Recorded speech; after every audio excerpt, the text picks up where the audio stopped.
നിങ്ങൾ പത്തനാപുരത്ത് വന്ന് നോക്കൂ, ഏത് സ്കൂളിലാണ് ഫർണിച്ചർ ഇല്ലാത്തത്? സ്കൂൾ ബസ്സുകൾ വാങ്ങി, ഏത് കെട്ടിടങ്ങൾ? ഞാൻ 48 കെട്ടിടം പത്തനാപുരം നിയമനത്തിൽ മാത്രം പണിയുന്നത് ശരി റെക്കോർഡല്ല, അത് ചാണ്ടിയമ്മനൊന്ന് മനസ്സിലാക്കുന്ന നല്ലതാ. എന്നാൽ പുതുപ്പള്ളിയിൽ ഇതൊന്നും ഇല്ലെന്ന് ഓർത്തോണം. പുതുപ്പള്ളിയിലൊന്ന് പോയി നോക്ക്, നമുക്കൊന്ന് എണ്ണാം. പത്തനാപുരത്ത് 10 കൊല്ലത്തിനിടയിൽ പിണറായി സർക്കാർ വന്നിട്ട് 9 വർഷമായി. ശ്രീ പിണറായി വിജയൻ്റെ നേതൃത്വ സർക്കാർ 9 വർഷം കഴിയുന്നതിന് മുമ്പ് ഞാൻ ആരംഭിച്ച ഒരു പദ്ധതിയുണ്ട്. എൻ്റെ MLA ഫണ്ട് ഉപയോഗിച്ച് നിർമ്മിച്ചു തുടങ്ങിയ കെട്ടിടങ്ങൾ എല്ലാ ഹൈസ്കൂളിനും ആദ്യം +2 സ്കൂളിനെല്ലാം ഞാൻ കെട്ടിടം വെച്ചു. ബഹുനില മന്ദിരം, പട്ടാഴി, പുന്നല, വെട്ടിക്കവല, ഇതെല്ലാം ഞാൻ പണിതാണ്. ചക്കുവരയ്ക്കൽ, ഇതെല്ലാം ഞാൻ പണിതാണ്.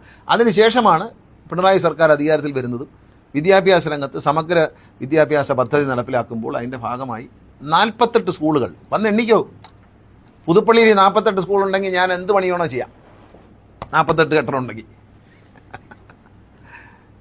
നമ്മൾ നാടിന് ചെയ്ത നന്മയ്ക്ക് വിലയുണ്ട്, എല്ലാവരും മനസ്സിലാക്കുക. പത്തനാപുരത്തിന് ഞാൻ ചെയ്ത നന്മ 97 കോടി രൂപയുടെ താലൂക്ക് ആശുപത്രി പത്തനാപുരത്ത് ഉയരെയാണ്. കഴിഞ്ഞ തെരഞ്ഞെടുപ്പിൽ കോൺഗ്രസ്സുകാർ പറഞ്ഞു, ഏത് താലൂക്ക് ആശുപത്രി, എന്ത് താലൂക്ക്, എവിടെ താലൂക്ക് ആശുപത്രി? ഇതാ പണി പൂർത്തിയാവാറായി. 97 കോടി രൂപയാണ്, 98 കോടി രൂപയാണ് കിഫ്ബിയിൽ നിന്നും അനുവദിച്ചു തന്ന ഇടതുമുന്നണി സർക്കാർ. അഭിമാനത്തോടെ തന്നെയാണ് ഒരു തെരഞ്ഞെടുപ്പിനെ നേരിടുന്നത്. അല്ലാതെ ഒളിച്ചും തലയെ തുണിയിട്ടും പാത്തും പതുങ്ങിയും കള്ളം പറഞ്ഞു എന്ന് ഞാൻ വോട്ട് പിടിച്ചിട്ടില്ല. 25 കൊല്ലത്തിനകത്ത് ഇനി വോട്ട് പിടിക്കുകയില്ല. ജാതി പറഞ്ഞ് ഞാൻ വോട്ട് ചോദിക്കില്ല, അതെൻ്റെ നിർബന്ധമാണ്, ഞാനത് ചെയ്യില്ല.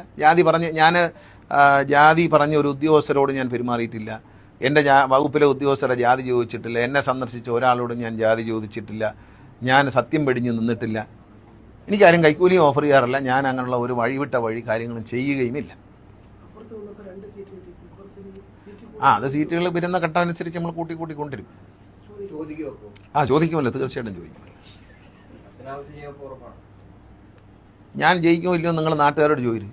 ഞാൻ ജയിക്കുമെന്ന് എനിക്കും അറിയാം, എൻ്റെ നാട്ടുകാർക്കും അറിയാം. അവർക്ക് ഞാനല്ലാതെ മറ്റൊരു സ്നേഹമില്ല. അത് വ്യക്തിപരമായ സ്നേഹമാണ്. ഈ പറയുന്ന വേലയൊന്നും നടക്കത്തില്ല. ഞാൻ ജാതി ചോദിക്കില്ല, പറയില്ല. ഗുരുദേവൻ പറഞ്ഞൊരാശയത്തിൽ ഞാൻ അന്തസ്സായി വിശ്വസിക്കുന്ന ആളാണ്. ജാതി ചോദിക്കില്ല, പറയില്ല. നിങ്ങൾ ആരുടെങ്കിലും ചോദിച്ചു, ഗണേഷ് കുമാർ നിങ്ങളെ ജാതിയോ മതമോ രാഷ്ട്രീയമോ ഞാൻ ചോദിച്ചിട്ടില്ല. കോൺഗ്രസ്സുകാർ, പത്തനാപുരത്തുള്ള കോൺഗ്രസ്സുകാർ പറയട്ടെ, അവരാവശ്യപ്പെട്ട അംഗൻവാടികൾ കൊടുത്തിട്ടില്ലേ, ആശുപത്രികൾ കൊടുത്തിട്ടില്ലേ, സബ് സെൻറ്റർ കൊടുത്തില്ലേ, MLA ഫണ്ടാണ്. BJPക്കാർ പറയട്ടെ, അവർ ചോദിച്ച്, അവരെ മെമ്പർമാർ ചോദിച്ച് ഏതെങ്കിലും സാധനം കൊടുക്കാതിരുന്നുണ്ടായിരുന്നു. കമ്മ്യൂണിസ്റ്റുകാർ പറയട്ടെ, ആരെങ്കിലും, ഞാൻ ആരോടും ഒരു വേറുകൃത്യം കാണിച്ചിട്ടില്ല. ഈ ചോദിക്കുന്ന മെമ്പർ കമ്മ്യൂണിസ്റ്റ് ആണോ, കോൺഗ്രസ് ആണോ, BJP ആണോ എന്നുള്ളതല്ല, ഇതിൻ്റെ ഗുണം അനുഭവിക്കുന്നത് സാധാരണക്കാരായ ജനങ്ങളാണെന്ന്.